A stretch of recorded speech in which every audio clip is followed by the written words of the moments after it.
کسی نے اس کی ذات کے ساتھ شرک کیا ہے، کسی نے اس کی صفات میں شرک کیا ہے، کسی نے اس کے حقوق و اختیارات اس کے بندوں کو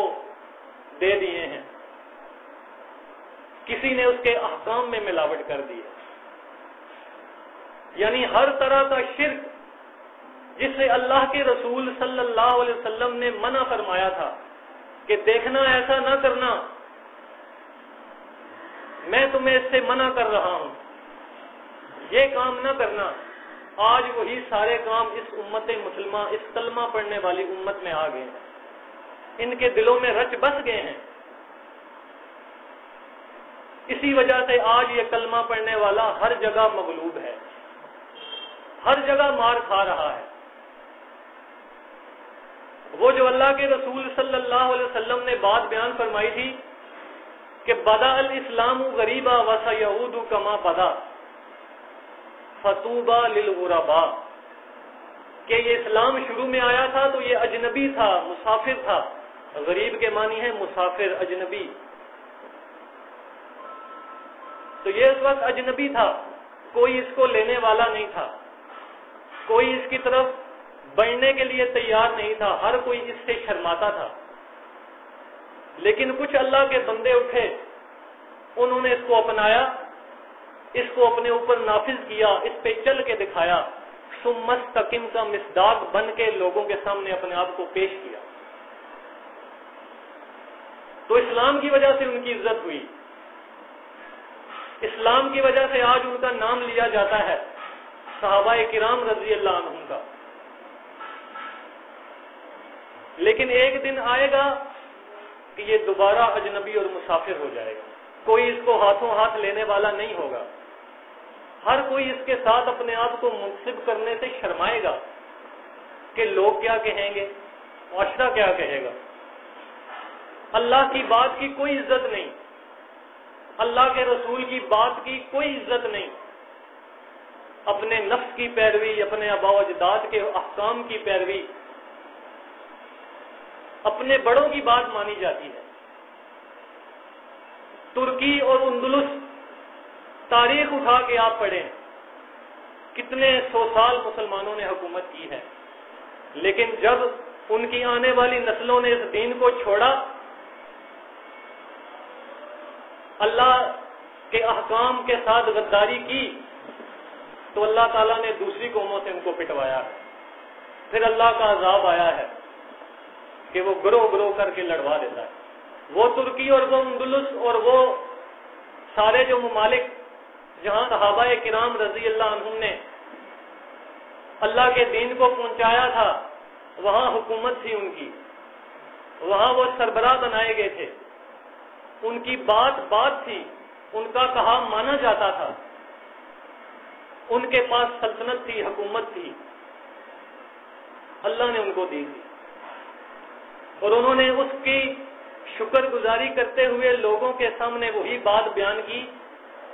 جو اللہ کے احکامات تھے، اس کے رسول صلی اللہ علیہ وسلم کی تعلیمات تھی۔ لیکن جب ان کی آل اولاد نے اس چیز کو چھوڑا تو آپ دیکھتے ہیں کہ کیا ہوا۔ جام و مینا کے دور چلے،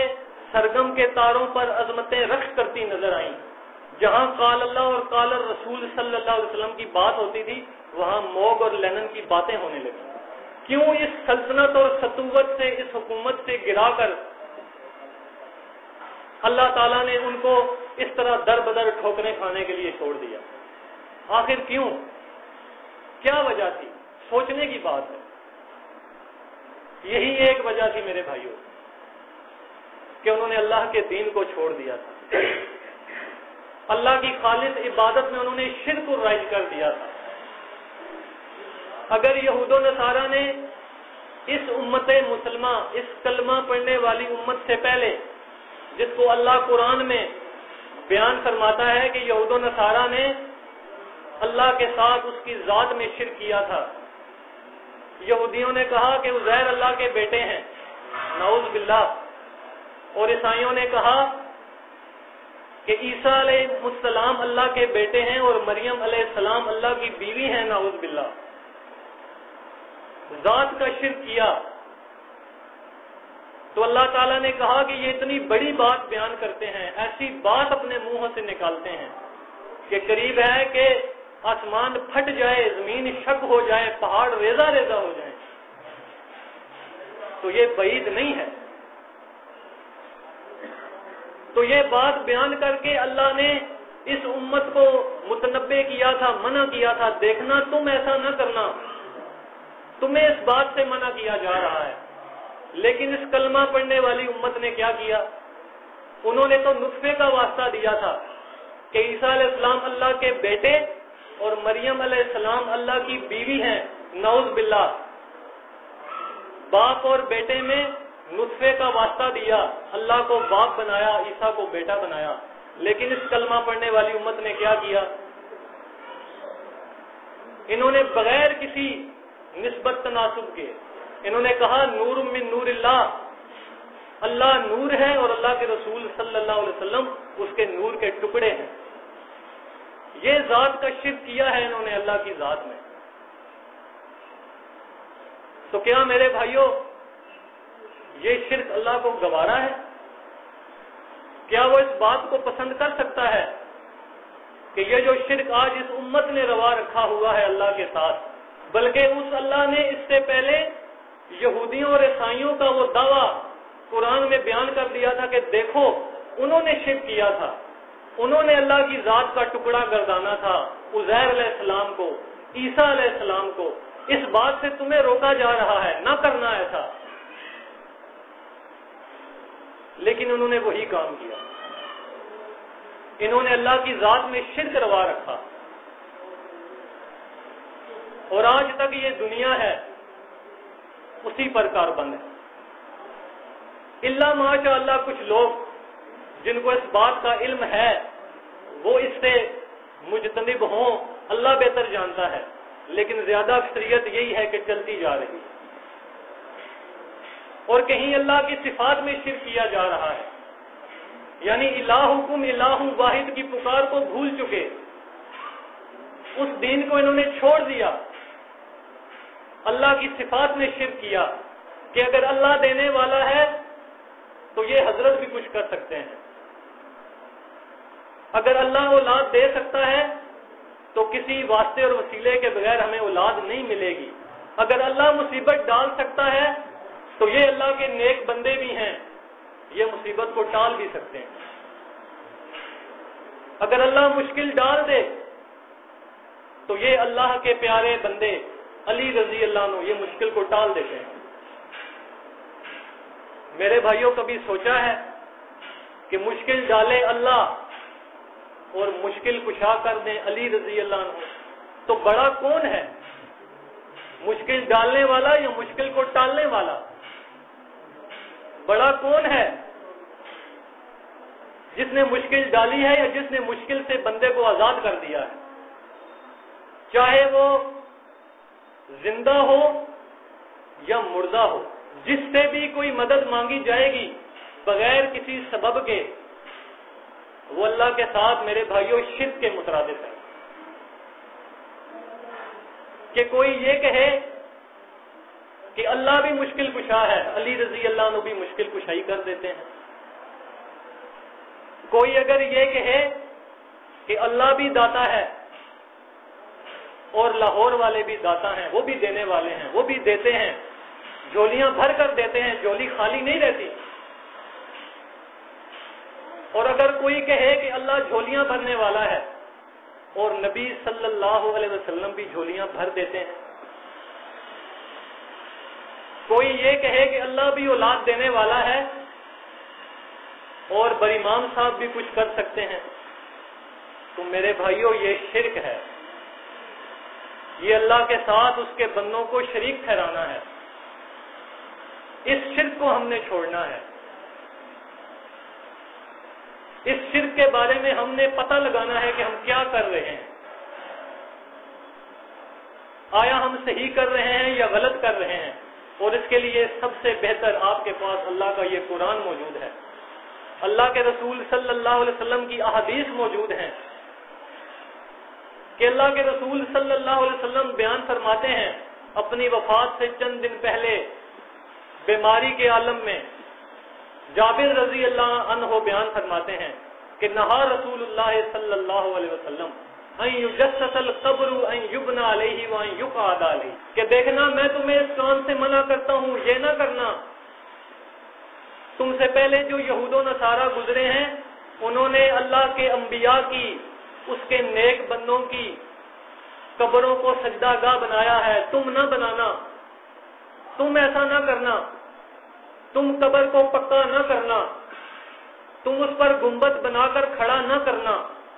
تم اس پر مجاور بن کر نہ بیٹھنا، میں تمہیں اس بات سے منع کرتا ہوں۔ لیکن آج اب دیکھیں کس میں جرت ہے، کس میں جرت ہے کہ اپنے رسول صلی اللہ علیہ وسلم کی بات کو لوگوں پر نافذ کر لے، لوگوں کے سامنے بیان کر لے۔ آج ہر طرف مزار ہیں، وہاں میلے لگتے ہیں، عرس ہوتے ہیں، وہاں غیر اللہ کی نظر و نیاز تقسیم کی جاتی ہے، جس کو بخوشی کھا لیا جاتا ہے، وہاں دعائیاں دی جاتی ہیں، وہاں نعرے لگتے ہیں، وہاں بابا کو پکارا جاتا ہے۔ اللہ تعالیٰ قرآن میں بیان فرمائے کہ اموات غیر احیاء وما یشعرون ایانا یبعثون، کہ تم جن جن کو اللہ کے علاوہ پکارتے ہو انہوں نے کوئی چیز پیدا نہیں کی ہے، بلکہ وہ اللہ کے پیدا کیے پیدا ہوئے ہیں، خود پیدا نہیں ہوئے۔ ان کو زندگی اللہ نے دی تھی اور اللہ کے مارے وہ مرے ہیں، اللہ نے ان کو موت دے دی، اور یہ مردے ہیں، ان میں جان کی ایک رمق تک باقی نہیں ہے، اور انہیں تو یہ بھی شعور نہیں کہ کب دوبارہ اٹھا کر ان کو کھڑا کیا جائے گا، کب قیامت آئے گی اور حشر کے میدان میں یہ اللہ کے سامنے کھڑے ہوں گے، ان کو یہ شعور بھی نہیں ہے۔ اور آج تم ان کے سامنے اپنی عرضیاں پیش کرتے ہو، ان مرے ہوئے اللہ کے نیک بندوں کے سامنے اپنی گزارشیں رکھتے ہو، ان مردہ ہستیوں سے تم مانگتے ہو، اور اللہ جو مالک الملک ہے، جس نے تمہیں پیدا کیا ہے، اس کے ساتھ تم نے شرک و روا رکھا ہوا ہے، اس کو خالص کر کے تم پکارنے کے قابل نہیں ہو۔ جس خالق نے تمہیں پیدا کیا ہے، جس نے تمہیں کھلایا پلایا، جس نے تمہیں زندگی بخشی، جس نے ماں کے پیٹ کے 3 اندھیروں میں تمہاری خوراک کا بندوبست کیا، اس وقت تمہارا مالک کون تھا؟ اس وقت تمہارا داتا کون تھا؟ اس وقت تمہارا مشکل کشا، حاجت روا، خالق کائنات، مالک کل، مختار کل، تمہارا دستگیر، تمہارا غوث، تمہاری فریادوں کو سننے والا، تمہاری مصیبتوں کو ٹالنے والا اس وقت کون تھا؟ اس وقت تمہیں شعور تک نہ تھا کہ تم کھاتے کس کا ہو، اس وقت تمہیں شعور نہیں تھا کہ تم پیتے کس کا ہو، اس وقت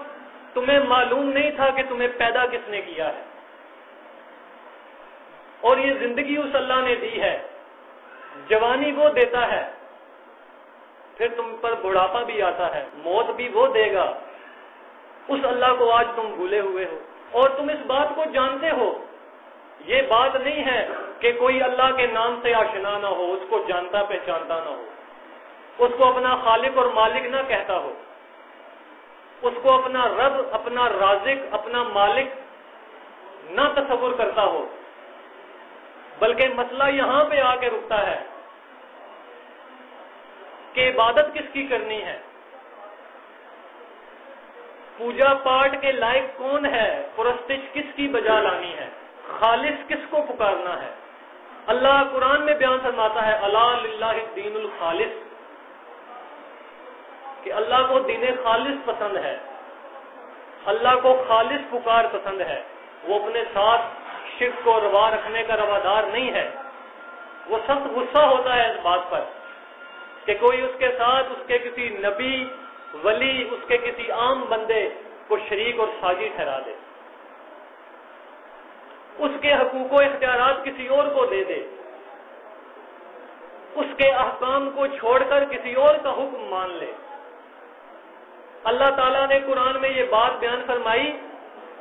کہ اپنے والدین کی اطاعت کرو، ان کا حکم مانو،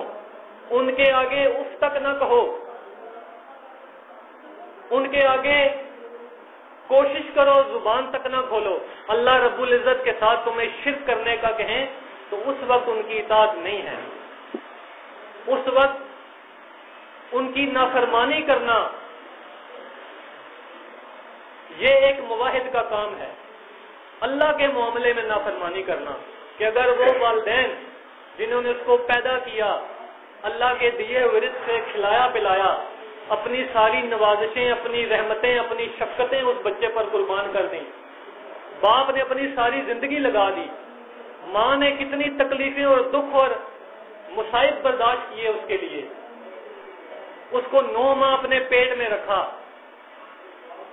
تو ان کی اطاعت کرنے کو اللہ نے رد کر دیا۔ کس معاملے میں؟ کہ جہاں اللہ کا حکم آئے، کوئی بھی حکم، تو وہاں ان والدین کی، ان پیارے والدین کی بھی اطاعت نہیں کرنی۔ لیکن یہ انسان ہے، یہ بھولا ہوا ہے، کسی حد تک اپنے مالک کو پہچانتا بھی ہے کہ مجھے پیدا کرنے والا اللہ ہے، مجھے رزق دینے والا اللہ ہے، میرے آباء و اجداد کو اللہ نے پیدا کیا ہے، یہ زمین، یہ آسمان، یہ سورج چاند ستارے اس اللہ نے بنائے ہیں، لیکن پھر بھی کبھی اپنے نفس کی پیروی میں، کبھی اپنے معاشرے کے ڈر سے، کبھی اپنے بڑوں کے احکام کو مانتے ہوئے اللہ کے ساتھ اس نے یہ شرک کروا رکھا ہے کہ کبھی اس کی ذات میں شرک کیا، کبھی اس کی صفات میں شرک کیا، کبھی اس کے اختیارات کسی اور کو دے دیے کہ اللہ بھی ہمارا مالک ہے اور یہ حضرت بھی کچھ کر سکتے ہیں۔